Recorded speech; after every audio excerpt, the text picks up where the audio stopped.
Lucu betapa waktu kecil kita suka sekali bermain di bawah hujan. Tapi makin dewasa, makin takut dengan hujan. Takut urusan tertunda, takut basah, takut kotor, takut banjir, dan takut-takut lainnya. Padahal hujan turun sebagai berkah. Mungkin waktu dan keadaanlah yang membuat kita resah.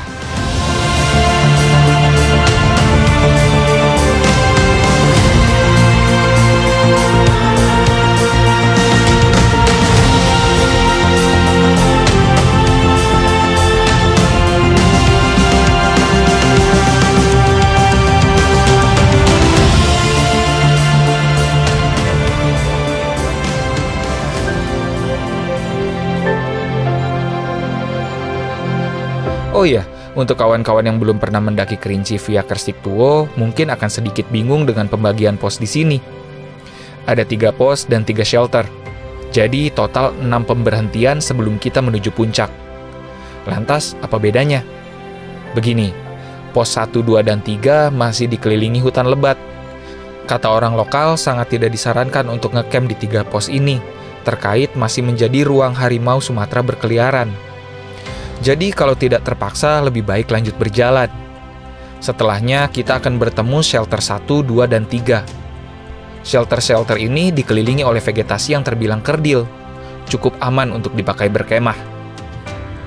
Kami hanya berhenti sebentar di pos 2, kemudian melanjutkan perjalanan hingga ke pos 3.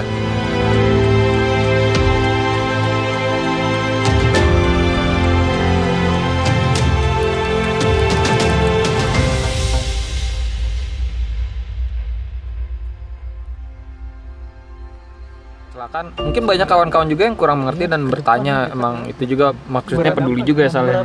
Mereka bilang kenapa Bang Arsal nggak ikut lagi atap negeri, tapi mereka mungkin kurang pengertian juga bahwa kalau tulang udah patah mau disambungin kayak gimana juga pasti tidak akan 100% sama.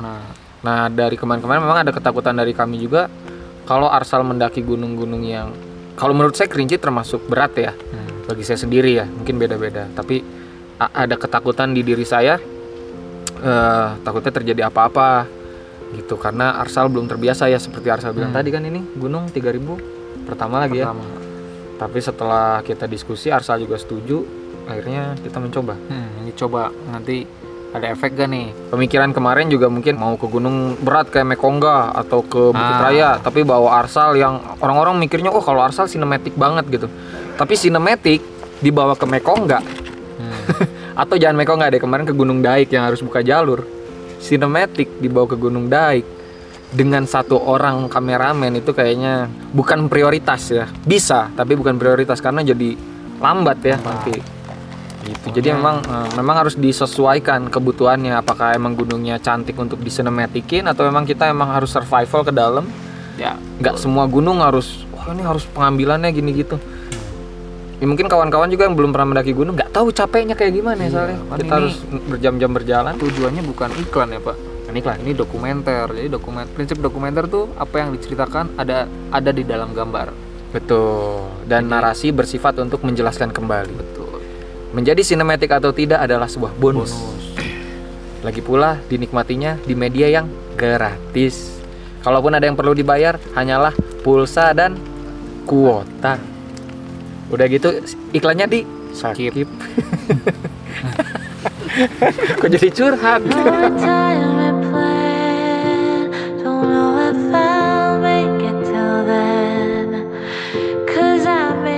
Trek sudah mulai menukik, tapi tidak separah itu. Kemampuan kaki masih terkendali. Di beberapa titik, saya teringat kembali kali pertama ke Gunung Kerinci. Waktu itu naik tanggal 26 Oktober 2018 bersama beberapa orang, termasuk 2 sahabat saya, komika bernama Wiranagara dan Eki Sulistina. Di puncak Kerinci, kami selebrasi Sumpah Pemuda.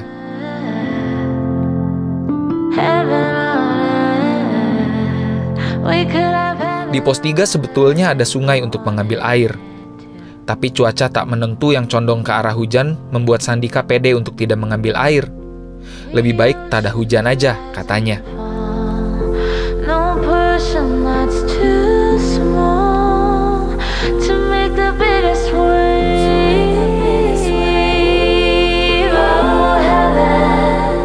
Hujan yang tadinya gerimis kini lebih keroyokan, menderas, membasahi tubuh.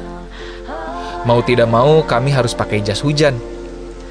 Sepanjang jalan, hujan kian parah. Jangan sampai nanti malam malah demam, pikir saya. Hari kian gelap, kami terpencar-pencar. Langkah saya yang bisa menyamai Sandika membuat kami berdua berada di paling depan. Tak terasa, tiba juga di shelter 1. Disinilah rencananya kami akan menghabiskan malam. Yang pertama kami dapati adalah sebuah tenda terbangun di dalam shelter. Hal ini mengundang teguran. Sandika langsung mengingatkan sang empu tenda untuk memindahkannya. Memang harus dibiasakan, di gunung manapun jangan menaruh tenda di dalam shelter. Ya karena kasihan kan, kalau ada pendaki lain mau berteduh, tapi ruangannya malah habis olehmu. Nggak jalur air, Pak, itu irigasi kan? Selang sekitar setengah jam, rombongan datang. Kami berteduh ramai-ramai di shelter. Aman, Za? Gimana, apa yang dirasakan? Lemas? Lemas, Pak. Gimana perasaan? David. Wah, gimana nih? Sampai dulu. Sudah lama tidak mendaki ya, saya. Sudah lama 2 tahun nggak mendaki. Jangan dipaksakan ya, Za. Buat sini aja lah. Yang penting makan dulu. Besok kita pikirkan lagi, oke? Mencoba menghangatkan diri dengan secangkir kopi dan canda tawa, sembari mendirikan tenda dan memosisikannya di depan shelter. Nah, di shelter 1 ini kita menginap malam ini. Dan tantangan sekali karena dari tadi hujan. Hujannya mendadak datang ya, Sal ya. Terus dan nggak berhenti sampai sekarang. Jadi kita mendirikan tenda dengan hujan-hujanan. Terus sekarang kita langsung aja makan dan mungkin kalau saya sendiri akan langsung istirahat ya karena belum tidur ya Pak kita. Cuma tidur di mobil berapa jam. Begitu. Ada lagi yang ditanyakan Bapak? Hop.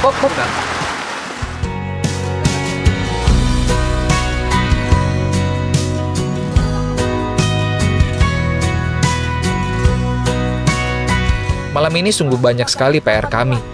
Belum lagi menjemur baju basah yang harus kembali dipakai esok hari. Setelah beres ina-inu, kami memasak kemudian makan malam. Tidak butuh waktu lama hingga kantuk menyergap. Pukul 8 malam saya sudah terbawa ke alam mimpi. Itu juga beberapa kali terbangun.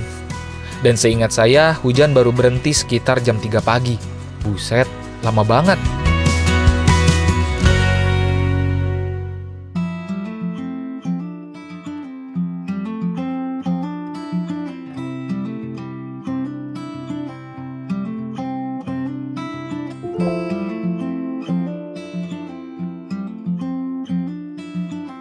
Pagi datang, cerah tak juga tampak.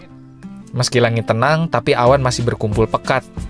Seolah mengancam kami bahwa hujan bisa datang sewaktu-waktu.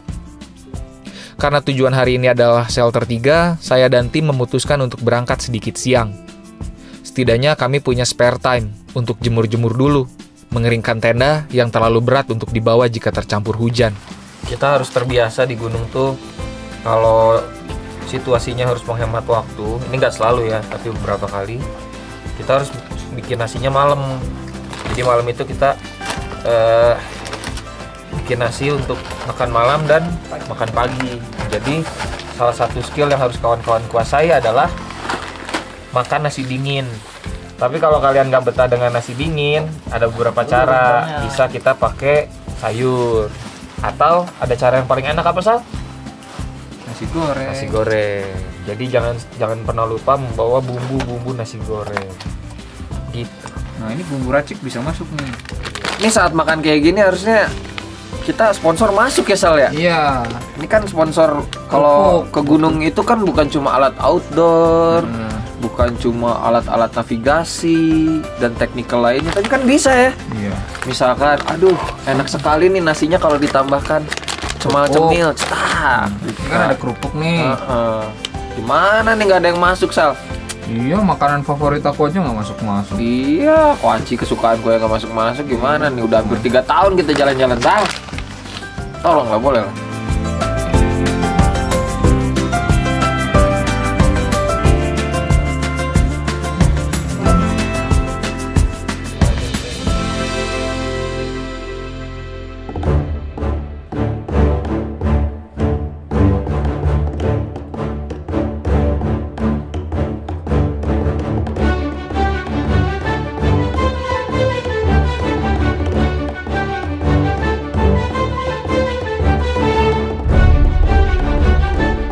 Sekitar setengah 11 waktu setempat, kami mulai meninggalkan shelter 1. Baru sebentar berjalan, yang ditakutkan terjadi. Hujan kembali datang. Tidak memberi napas, langsung deras. Kami pun berjalan dan berjalan di bawah rintiknya. Pukul 12 siang, istirahat makan siang di sebuah kawasan luas. Di sini, hujan kembali menyergap. Terpaksa flysheet kembali dibentangkan. Pendakian di musim hujan memang merepotkan. Tapi apa mau dikata, suruh siapa pergi ke hutan. Hujan sudah kembali berhenti. Trek Kerinci yang juga menjadi jalur air ketika sedang hujan memang cukup memusingkan pendaki. Selain licin, berpotensi membasahi sepatu. Kamu pasti tahu betapa tidak nyamannya mendaki dengan kaki basah. Di sisi lain, saya juga sedikit takut melihat Arsal. Apakah dia bisa melewati trek yang cukup menantang ini? Karena dari shelter 1 sampai shelter 3, jalurnya cukup menyulitkan pendaki. Sementara lengan kirinya belum berfungsi secara maksimal. Ditambah lagi kalau sampai jatuh dan lengan kirinya yang kena, aduh, bisa fatal.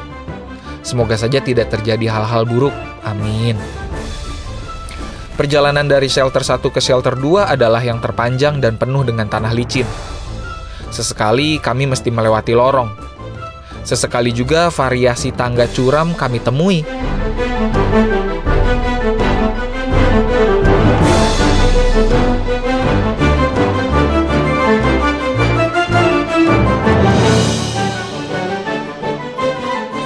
Kaki sudah mulai pegal tatkala kami tiba di shelter 2. Tempatnya tidak begitu luas dan seperti sebelumnya terbuka.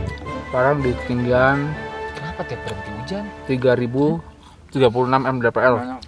Akhirnya Tiap berhenti hujan. sekarang merasakan pendakian 3000.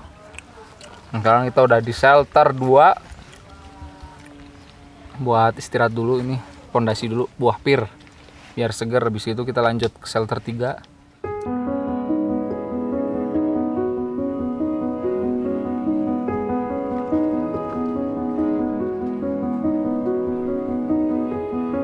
Di sini juga sudah melebihi 3000 mdpl.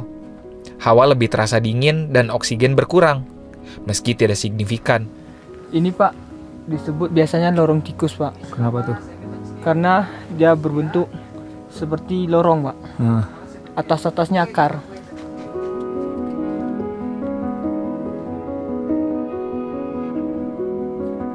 Nah, disinilah tantangan sebenarnya tampak nyata. Jalur curam dengan akar sebagai penopang kaki membuat kita mesti berkonsentrasi penuh. Beberapa kali trekking pole tidak terpakai. Tangan harus berpegangan pada akar dan semak belukar. Tubuh mesti meliuk melewati pepohonan yang menghalangi jalur. Sementara kaki ditempa untuk mencengkram kuat. Meleng, jatuh akibatnya. Treknya makin curam. Bahaya menghadang di depan sana. Kita lihat tuh, kawan kita naik nih.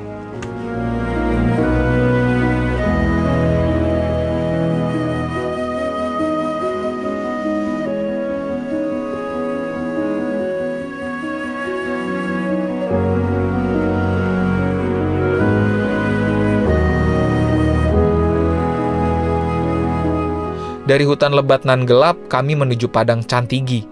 Gerimis yang dari tadi menderah, kini tidak tampak jejaknya. Landscape cantik di belakang sana memberi semangat baru pada langkah yang sempat lelah.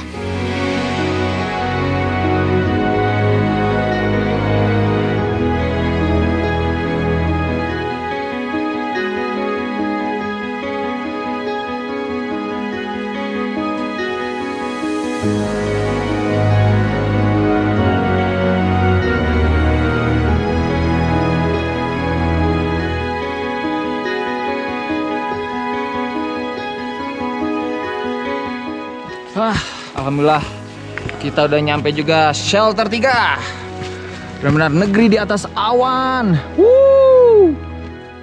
Kami pun tiba juga di shelter 3. Perihal Arsal yang ditakutkan ternyata tidak terjadi.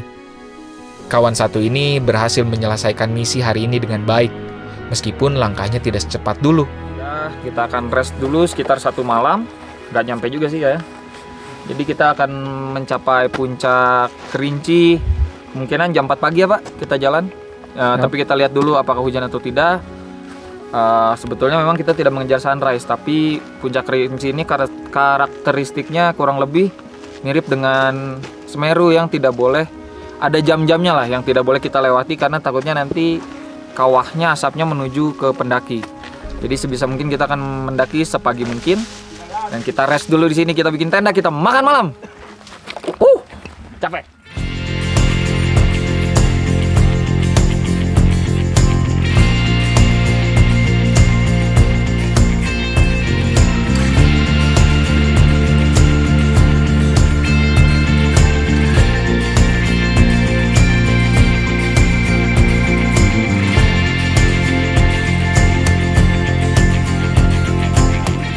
Di shelter 3, kami berjumpa kembali dengan para pendaki yang sempat ditegur karena mendirikan tenda di shelter 1.